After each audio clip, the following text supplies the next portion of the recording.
Απελπισμένη και δυο. Ρε μαλάκα του λέει. Άμα εσύ δείξω την γυναίκα μου τι άσχημη είναι, λέει.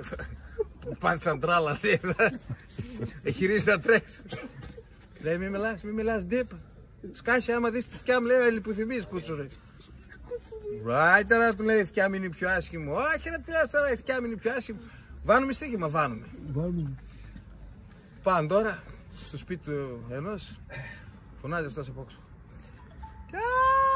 Μαρίκα! Εύγα βγαίνει αυτή από το μπαλκόνι. Τάκα ανοίγει την πόρτα, μόλις βγαίνει. Ο άλλος.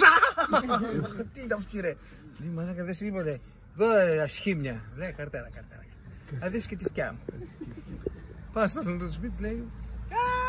Καρκίνα! Εύγα όξουμα! Λέει αυτή από μέσα. Να φοράσω και κουκούλα! Περίμενε. Όχι βάλε, να συστήσω θέλω, δεν θέλω να σε γαμίσω.